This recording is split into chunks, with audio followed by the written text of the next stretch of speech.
From the PEN studios, this is the Imperfect Moms Club with your hosts, Lisa and Brittany.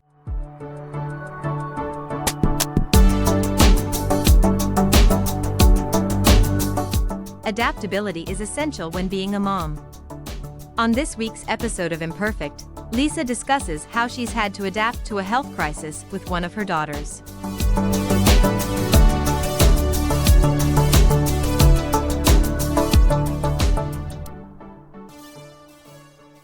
Hey guys, a long time no talk your face off. How's it going? I apologize for the longer than normal planned hiatus. Things have been quite busy at my house. Speaking of, I wanted to give you guys an update. So some of you who follow me on Instagram or on Facebook may know this already, but our youngest kiddo, Holly, had surgery last Monday for a G-tube placement. She's been having trouble eating and drinking enough, and at 15 months old, she's not even 17 pounds yet. She was diagnosed with failure to thrive, which I think has been causing some of her other delays. She doesn't walk yet, and she kind of has trouble balancing and standing on her own. We're just attributing that to she doesn't eat enough, and so her muscles can't really strengthen. She doesn't have enough, to do those things. So she, honestly, I'm just happy that now she'll be getting enough calories. I spent a bit of time, feeling really guilty because I was like, man, like I'm her mom. I'm supposed to be able to feed her. But she just won't eat, and what am I doing wrong? But, I'm happy that now we have her on the tube. She's getting formula through the tube. We're feeding her tummy, as Lily calls it. We're feeding her tummy enough, so she should start growing. She should start, I think once she starts getting enough nutrition and enough, calories and stuff, I think everything else is just gonna kick off, and she's just gonna start standing and walking and doing all the things. And so she'll be running with her sister in no time. But it's just been really stressful for me, and so I kind of had to, all of my energy was going for that. She had surgery this past Monday, this week, and I actually stayed in the hospital with her for 4 days. So I didn't go home. And then we came home on Thursday, and then we started her feedings, and then she's having trouble acclimating, which is normal, in pain. So I ended up having to take her to the ER a couple times, just to kind of make sure that she was okay. I brought her twice. The first time I left because the ER was popping and I wasn't trying to stay there for 6 hours. And then, I'd given her Motrin and she was happy and babbling. So I figured she was fine. And then we left. And so then the next night she seemed worse. And so, but they looked at her and everything's fine. They say everything's fine. So, I think that, it's just going to take some time. It's just going to take some time for all of us. Honestly, this process has been a little bit daunting for us. But I don't know. We got into a routine. It took a little while to get a good, daily feed routine down. Because for a while it seemed like we were just feeding her nonstop. But she needs to stay awake a little bit in between feedings. And so it's been a little bit of a experiment, trial and error kind of a thing. But anyway, we're all pretty positive about it. And the stressful part is over. Everything's fine now. Anyway, I'm really proud of her. Through this whole experience, she is still a smiling baby that we know and love. She's strong like her mama, just like her sister. But now I finally feel like I can refocus on the show and give it the attention it deserves. It's been sad not having Brittany as a co-host anymore, but I really love doing this and being a voice for other messy moms out there who may be struggling. So I'm going to continue as long as you'll have me. So I've also decided to recenter the show a little. And so this season on Imperfect, we'll be focusing on the idea of generational trauma. So each episode of the season will relate to this in some way. To start off the season, during this episode, I'll be talking about the attachment styles and in detail and how they are formed in early childhood, and how that can affect people when they go into adulthood. So let's get started. So we'll take a quick break and then jump into the attachment styles.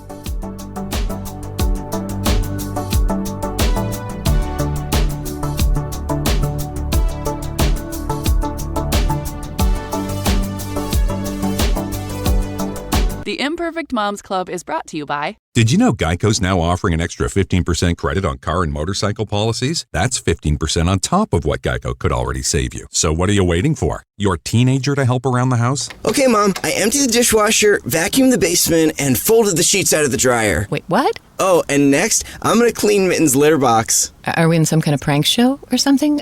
That's a camera, isn't it? There's never been a better time to switch to Geico. Save an extra 15% when you switch by October 7th. Limitations apply. Visit geico.com for details.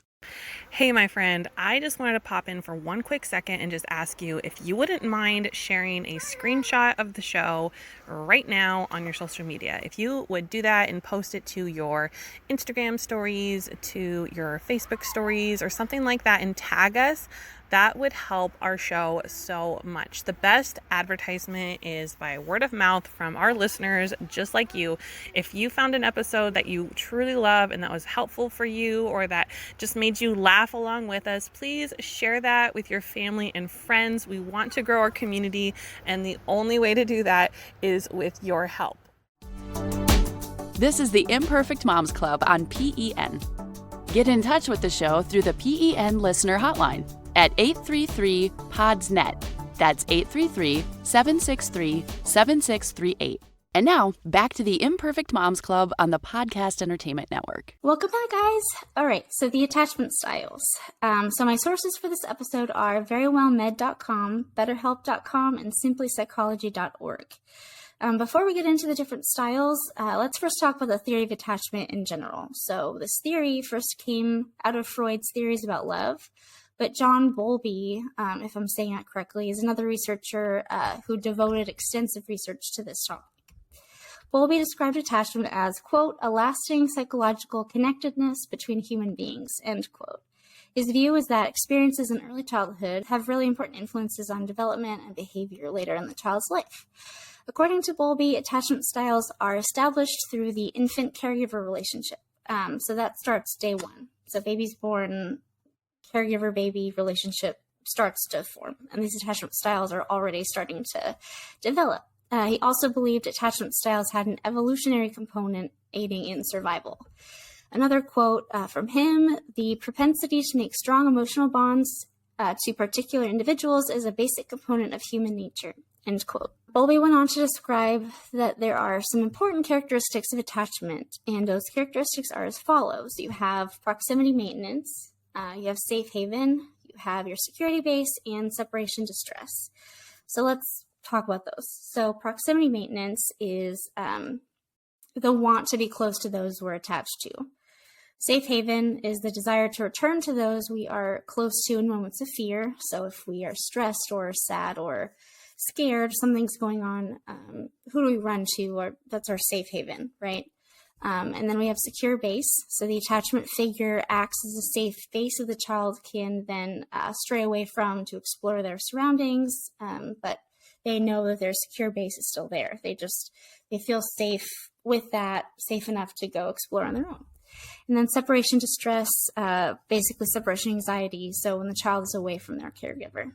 So a parent dropping their child off at school or preschool or what have you. So based on these characteristics, Bowlby drew three key conclusions. So the first conclusion were children who are brought up with confidence that their caregivers will always be there are less likely to experience separation anxiety, which this article was giving me life and was making me feel like a really good mom because Lily's never really cried. I think the first day of her old preschool in Dallas, she cried just because they took her out of her car seat and she wasn't sure what's going on, but she loves school and all that. And then recently her teacher at this preschool told me that she not only is she she knows that I'll be back, so she's confident, so she can be happy and she's happy to be there. But there's another student or another preschooler, one of her friends, was crying because she missed her mom, and Lily went over there and gave her a pat on the shoulder and said, "It's okay, mommy will be back."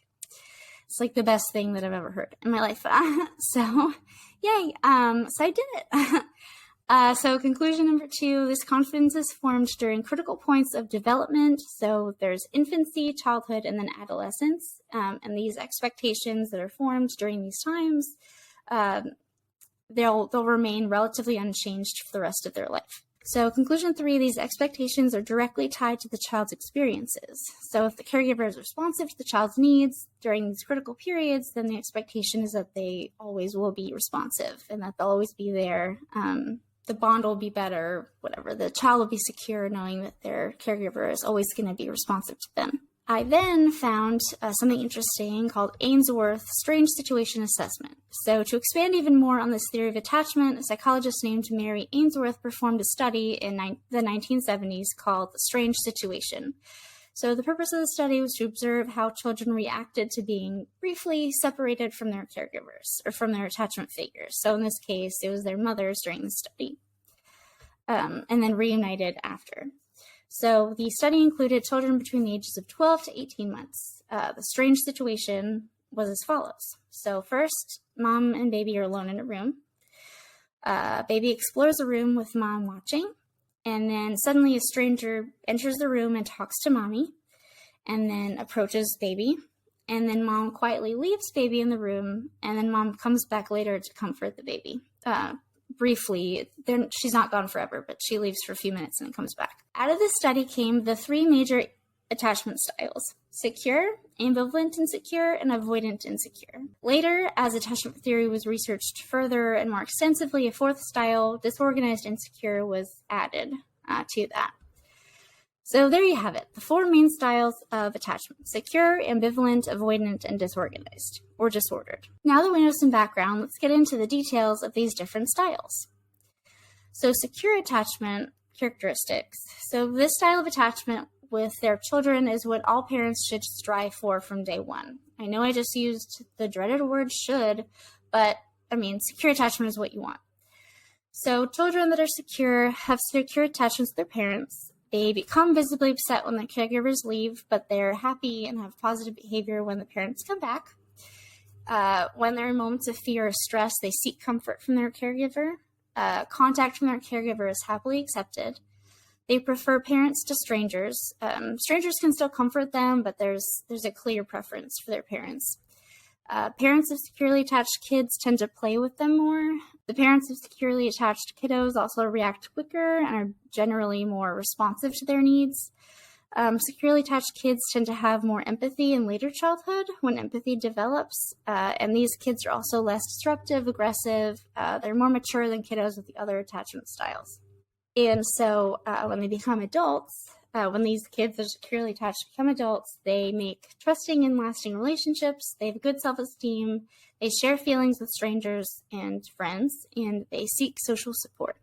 Sadly, as normal and expected as developing a secure attachment with children is, it doesn't always happen that way. According to the Very Well Mind article, a classic study concluded that of the people that took part, 56% of adults said they had secure attachments, 25% said avoidant, and 19% said ambivalent. So the next one is ambivalent. So ambivalent attachment characteristics. So this attachment style is relatively uncommon. According to Very Well Mind, only 7 to 15% of infants in the U.S. have displayed it. Through observational research, it was even found that ambivalent attachment was consistently linked to low caregiver availability. So teachers may describe these kiddos as clingy or overly dependent, I guess because, if the parent isn't always available, then the child, needs comfort from somewhere, right? So ambivalently attached children are wary of strangers. They become incredibly distressed when they're separated from their caregivers, but when their caregivers come back, they're not always, they don't get much comfort out of it. Sometimes the children even reject their caregiver's attempt to comfort them, and they can even become aggressive. These children also learn that love and affection are fleeting, they become fearful of the unpredictability. So it's, makes sense, right? If you're your mom or your dad, I mean, you never really know if they're going to comfort you or, you know, so it's scary, you know, it's scary for a little kid. Ambivalently attached children become adults, and then they are wary of getting too close to other people. They fear that partners don't actually return their feelings, so this leads to lots of breakups. They feel the relationship is cold and distant. They become devastated when relationships end, more so than like a normal, you know, breakup. Breakups are sad, but they become really devastated, and they cling to young children for a sense of security. So when I read this, my first thought was kind of like an inner child kind of a thing. So if you're an insecurely attached adult, you kind of want to return to like a time when you felt secure. And so a lot of times people can think back to a moment in their childhood, you know, and if they see other kids, like other small children that are securely attached, you know, they tend to, I don't know, I feel like, I don't know, it makes sense to me. Okay, so the next one is avoidant attachment. So avoidant attachment characteristics in children. So they avoid their caregivers, particularly after some absence. They don't seek out comfort or contact from their caregiver. And there's no preference between their caregiver and complete strangers. So literally anybody could just come up to them and then when they become adults, they have trouble with intimacy, so they may avoid it entirely with excuses. I have a headache, I have a early morning, whatever, what have you. They may also fantasize about other people during sex with their partner. These adults tend to be more likely to engage and enjoy casual sex because it's, I guess, more no pressure situation. They show little emotion in social and romantic relationships. They either don't want or don't know how to share feelings with others, and they show little support for their partners during stressful times. Mostly unable to share feelings and thoughts with them. You know, they're married and they can't get on like a good emotional level with their partner. Anyway, so then you have disorganized. Just the last attachment style is disorganized or disordered. It's been called several things. So this style is often a mix of different behaviors. So it's kind of, I guess they attribute disorganized to like children that act in ways that could be avoidant or secure or whatever. Like it's kind of a big mixture. You know, the children are often dazed and confused. They're apprehensive around caregivers. They don't really know what to expect. And then as adults, it's said that they take on parenting or parental roles, which I don't know, I guess I'm not just like becoming an actual parent, but I assume this means like in friend groups, like you're kind of the mom of the group or something. The children, so their children may act as the caregivers to this disorganized or disordered attached adult. So they may, I mean, unintentionally, mostly, start to parentify their children, which isn't good. But, you know, it happens, I guess. I don't know. I think it happens quite a lot. So this style of attachment was linked to inconsistent parent behavior. So further research showed that parents who instill both fear and reassurance at the same time to their children, this contributes to the disorganized, confused attachment. So the child is both scared and comforted, and it's confusing. And I mean, I'm confused, you know, like I'm an adult, and I'd be confused if somebody was like really happy to see me and then like, you know, abusive. So the article on simplypsychology.org added fearful as the fourth attachment style instead of disorganized, but the characteristics are the same. Basically, the style is fraught with unpredictability, which makes children and later adults fearful. They're scared. Adults tend to also be self-sabotaging. All right, so this brings us into breaking it down a little further when these children become adults. So the 4 adult attachment styles. So these come from ambivalent attachment. So if a child has ambivalent attachment and they grow into adulthood, they'll fit into one of these 4 categories. So the first one is anxious preoccupied attachment. So this comes with high anxiety, low avoidance. Adult relationships tend to be fraught with drama and chaos, and there's not much trust. So they may feel a greater need for reassurance in relationships, so that constant validation and approval. They try to attain self-acceptance by constantly seeking approval or validation from others. So they require higher levels of contact and intimacy. They crave intimacy, but they're also anxious about it or anxious of it. So I guess it leads to confusion among partners. And they're also anxious, their partners, as much as they crave the emotional and physical intimacy, they're worried that partners won't be able to meet all of their needs. And at times they may get distressed if they interpret this validation as insincere. So they want the validation, but sometimes when they get the validation, they feel like it's not, like it's fake, like their partners are just saying that to calm them down. And so that creates even more stress. So problems in relationships for anxious, preoccupied adults, they tend to be magnified or even invented. They'll just invent a problem and then, start a fight about nothing or something like that. They're pessimistic, anxious, and paranoid. They have those bad views of their relationships. They're more jealous and possessive. And they have negative self-image, but a positive image of others. So they feel unworthy of everyone else is great around them, and they just don't measure up.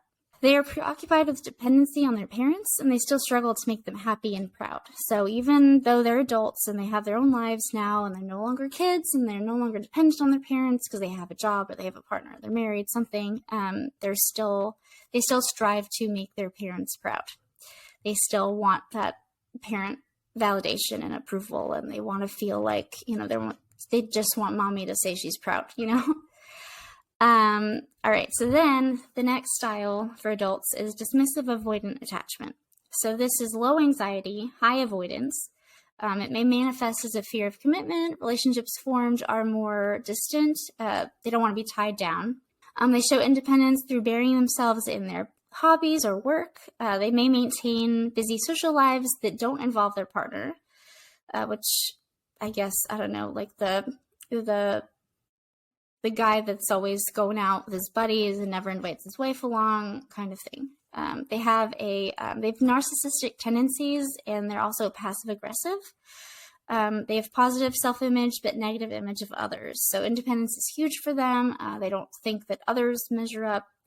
They have a tendency to downplay the importance of attachment and deny experiencing any stress regarding their relationship. So if something's happening in their relationship and it does cause them internal stress, they're going to ignore it and pretend it doesn't exist. And they've learned to suppress their emotions, just related to that. They've learned to suppress their emotions on the outside, but then they still experience them. They still experience internal turmoil, internal conflict. So this can cause trouble in relationships because we're not mind readers. So if on the outside it seems like dude doesn't care, then, I'm going to think he doesn't care. But then, I'm not going to see that he's actually really stressed out. So, so this can cause a lot of problems in relationships, especially not just when there's problems in a relationship, but also just like any strong emotions, like, your partner never says, I love you, or never really shows you his feelings, it can cause problems. You don't want to be married to a brick wall or anything like that. The next style is the fearful avoidant attachment style. So this is both high anxiety and high avoidance. So these fearful avoidant attached adults are drawn to forming close relationships while also being scared of them. So internal conflict constantly. They can obsess over their partners while also pushing them away. They create lots of confusion. They have a harder time defining healthy boundaries. They are scared of losing themselves in the relationship. So that can be why they push their partners away, because they're like, oh, this is too much. They can seem pessimistic in relationships. They have a negative self-image and a negative image of others. So it's basically just everyone's bad. They fear both intimacy and independence in this way. And they display behaviors typical of avoidant children, so social withdrawal, and they have trouble trusting others. So a study concluded that avoidant or fearful avoidant adults, they're likely to have more sexual partners and higher sexual compliance. So higher sexual compliance could be due to they learned as children that their boundaries didn't matter, or they just have poor boundaries because they weren't able to learn proper boundaries or how to create boundaries or what have you. So they prefer to have more sexual partners as a way to get the physical closeness while avoiding the emotional vulnerability and all of that stuff. They may expect relationships to be toxic, chaotic, because that's probably what their childhood relationships were like. So when you grew up in a house that was chaotic all the time, you're just going to grow up thinking that that's what all relationships are like. I mean, it makes sense. So they also tend to be self-sabotaging. So they expect bad things to happen and will find any reason to damage the relationship. They may accuse partners of something they didn't do or threaten to leave their partner, things like that. Or they may, constantly be testing their partner. So when we get right back, we will get to the real meat of this episode, which is parenting styles. So relating this to generational trauma. So we'll be right back.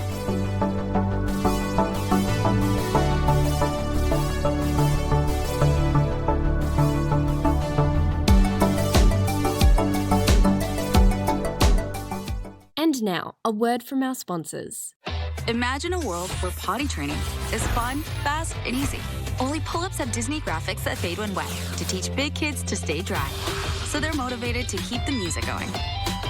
I'm a big kid now. Did you know Geico's now offering an extra 15% credit on car and motorcycle policies? That's 15% on top of what Geico could already save you. So what are you waiting for? Your dentist to actually believe you? And you're flossing every day. Absolutely. Great. And you're cutting down on your sweets? Of course. Wonderful. Then I don't even need to look in there. Great. See you in 6 months. There's never been a better time to switch to Geico. Save an extra 15% when you switch by October 7th. Limitations apply. Visit geico.com for details. Enjoying this show? Be sure to check out all the shows across the Podcast Entertainment Network, where there's a show for every interest. Visit www.podcastentertainment.com to browse through the full collection of shows. And now, back to the Imperfect Moms Club on the Podcast Entertainment Network. Okay, now it's time to relate everything we just learned about attachment styles back to the season's theme of generational trauma. So there's lots of evidence to suggest that attachment styles are passed down, and most of the information for this segment came from simplypsychology.org. All right, so in 1985, a study was conducted that found a strong link between security of the adult's model of attachment and that of their infants, especially between mother and infant rather than father and infant. So mother and infant just, the study concluded they just have a stronger bond.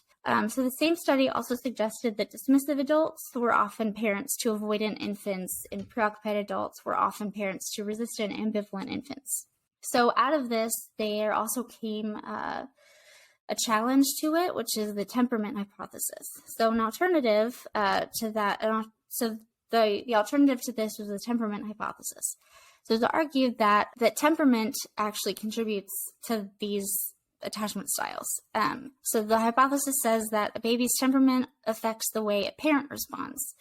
So the baby affects the parent, and thus the parent reacting to the baby forms the attachment or whatever. Babies are born with a certain temperament, which usually remains the same forever. So this hypothesis is saying that it's the infant's temperament that explains their issues with relationships as adults, good or bad.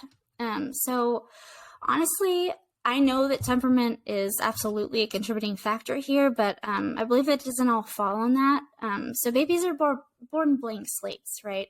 So that although they may come out with the not so cheerful temperament, their parents respond to them and choose to love them and choose to, react to their temperament. It has a big impact. So I think that you can't just say, oh, it's just the parents, or oh, it's just the baby's temperament. I really do think that it's mostly on the parents, but baby's temperament could have something to do with it too. So it's our job as parents to make sure our children know they can depend on us with what they need. We want them to be independent too, of course, but it's our job to keep them safe. And so, even if a kid has like an angry temperament, or he's, never in a good mood, he can still have a secure attachment with his caregiver because his caregiver is always there. And, caregivers learned how to,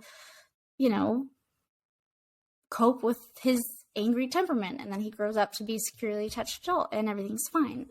So I think that, the way we're parented just has a lot to do with how we end up, instead of, I don't know. My girls have really great temperaments for the most part. So I feel lucky with that. But yeah, regardless of, even if they didn't have the best temperaments, I would still be really focused on, making sure that I did everything that I could to make my attachment with them secure. It's my job. It doesn't, it's not theirs. It doesn't fall on them. Anyway, so I also found it's pretty cool, concise explanation on parenting styles and attachment. So how parenting has an impact on attachment styles. So I found a really concise way to explain it from parentingforbrain.com. So the securely attached parents, so they tend to have authoritative parenting style. So if you remember from the last season, Brittany and I kind of went over, there's authoritarian, authoritative, permissive, and then avoidant. And so the authoritative was sort of like a mix between, you're not authoritarian, you're not yelling at them all the time, but you're also not just like letting them do whatever they want. So authoritarian or authoritative is kind of in the middle. So that's the sweet spot, I guess. That's what I try to do with Lily, although it's not always easy. So yes, they tend to be authoritative parents. They also are, so securely attached parents are more likely to raise securely attached children. They're responsive to their child's connection-seeking behavior. So they're always, their kid wants a hug. They're always accepting the hug. And they're mostly available and attentive to the child's needs. So mostly is a crucial word here because, of course, it's impossible to be responsive 100% of the time, right? It's not going to happen. We all have our bad moments, but just I've heard it described as you want to be a good enough parent, right? You don't have to be perfect. You just have to be good enough. So I think I mentioned, maybe not, maybe I just mentioned this to Brittany on the side, but there's a podcast that I was listening to and it was talking about parenting, and the guy was actually talking about attachment and all this. This is, why I was so interested in all of this. It's fascinating to me. But he said that really parents only need to get it right about 50% of the time for their kids to be good. So you're doing fine. Securely attached parents will have children that feel safe to explore, and they use their caretakers as a secure base. So going back to the safe haven and security base, they know their parents are there. So the ambivalently attached parent, or otherwise known as preoccupied, so they tend to show inconsistent, unpredictable care for their children. So sometimes they're super on top of it and sometimes they're not. But again, to go back to what I just said about the 50% of the time thing, this is more unpredictable than that. So this is, it's not that the parent just happened to get it wrong by accident. It's just they're just not there. They're not around. It's unpredictable. The kid never knows when they can go to their parent or when they can't go to their parent. It's confusing. So the children that are raised by ambivalently attached parents, they are anxious, unsure about their caretaker's availability, and they show approach avoidant behavior. So they get apprehensive and scared when people try to approach them. Okay, so then we have the avoidantly attached parent. So this parent is emotionally rigid.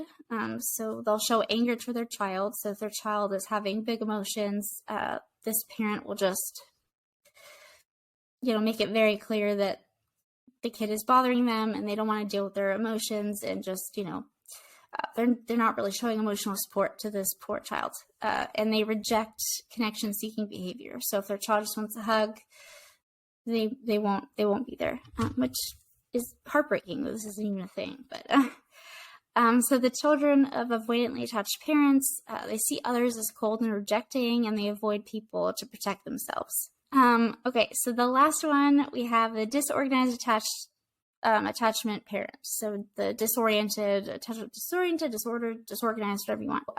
This disorganized parent, they are a source of threat or fear. They're unpredictable, so they're frightening to the child, and they're typically abusive. So the child will grow up with disoriented behavior and childhood trauma, or they'll develop complex post-traumatic stress disorder in some cases, which is actually going to be my topic for next week. So next week, in the next episode, we'll discuss what can happen when a child does experience trauma in childhood and if it's ongoing. I'll go into detail about complex post-traumatic stress disorder, my personal struggle with it, and ways to cope and eventually heal from it. I found lots of great resources on that. So yeah, I hope you guys go on to listen to that one, and I hope you guys liked this one. Thanks. Bye. Want to get in touch with the show? Email us at imperfect@podcastentertainment.com. Thank you for listening to today's episode of the Imperfect Moms Club.